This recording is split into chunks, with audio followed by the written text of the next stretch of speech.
क्या आप जानते हैं कि जब इस दुनिया में हिमालय का जन्म भी नहीं हुआ था, तब पृथ्वी के एक हिस्से पर देवताओं का दरबार सजता था। राजस्थान की वो तपती धरती जिसे हम आज रेगिस्तान समझते हैं, असल में वो दुनिया की सबसे प्राचीन पर्वतमाला अरावली की गोद में बसी है। एक ऐसी पर्वत श्रृंखला जिसकी रक्षा स्वयं एक महानाग ने की, जहाँ महादेव का अंगूठा आज भी पहाड़ को थामे हुए है और जहाँ भगवान विष्णु के अवतार ने हजारों साल तपस्या की। अगर आप सोचते हैं कि आप अरावली को जानते हैं तो रुकिए, क्योंकि अगले कुछ मिनट आपकी सोच और श्रद्धा दोनों को एक नई ऊंचाई पर ले जाएंगे। नमस्ते दोस्तों, दिव्य कथा के एक और विशेष एपिसोड में आपका स्वागत है। आगे बढ़ने से पहले एक पल के लिए अपनी आंखें बंद करें और कल्पना करें एक ऐसी जगह जो 65 करोड़ सालों से खड़ी है, जिसने डायनासोरों को आते जाते देखा, जिसने सतयुग से कलयुग तक का सफर देखा। वो है हमारी अरावली। विज्ञान कहता है ये पहाड़ प्री कैम्ब्रियन युग के हैं, लेकिन हमारे पुराण कहते हैं कि जब प्रलय आया था तब अरावली ही वो पहली चोटी थी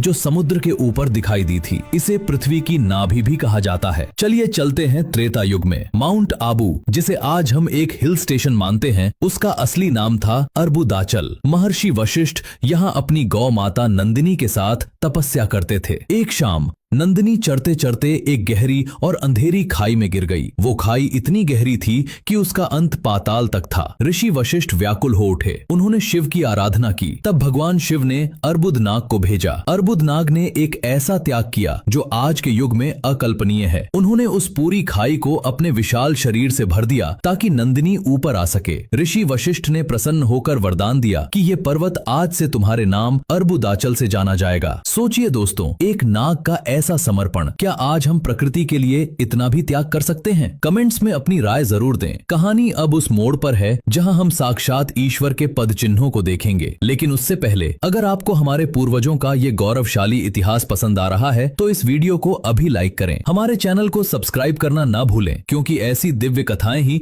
हमें अपनी जड़ों से जोड़ती हैं। और हाँ, कमेंट में हर हर महादेव लिखना आपकी श्रद्धा का प्रमाण है। अब हम चलते हैं अरावली की सबसे ऊंची चोटी पर, गुरु शिखर। यहाँ भगवान दत्तात्रेय की गुफा है। दत्तात्रेय जो ब्रह्मा, विष्णु और महेश तीनों का एकीकृत अवतार हैं। कहा जाता है कि उन्होंने यहाँ हजारों वर्षों तक एकांतवास में तपस्या की थी। आज भी वहाँ उनके पद चिन्ह मौजूद हैं। गुरु शिखर पर एक प्राचीन घंटा लगा है। मान्यता है कि इसकी गूंज सीधे ब्रह्मांड तक पहुँचती है। यहाँ की शांति ऐसी है कि विज्ञान भी इसे हाई एनर्जी जोन मानता है। यहाँ की हवाओं में आज भी सात्विक ऊर्जा का वास है। अरावली का सबसे बड़ा रहस्य छुपा है अचलेश्वर महादेव के मंदिर में। दुनिया के हर मंदिर में शिवलिंग की पूजा होती है, लेकिन यहाँ भगवान शिव के दाहिने पैर के अंगूठे की पूजा होती है। कहा जाता है कि जब अरावली पर्वत अस्थिर होकर हिलने लगा था, तब ब्रह्मांड का संतुलन बिगड़ने लगा। तब महादेव ने कैलाश से ही अपना पैर बढ़ाया और अपने अंगूठे से अरावली को स्थिर कर दिया। हैरानी की बात तो ये है कि उस अंगूठे के नीचे एक प्राकृतिक खड्डा है, जिसमें कितना भी पानी डालो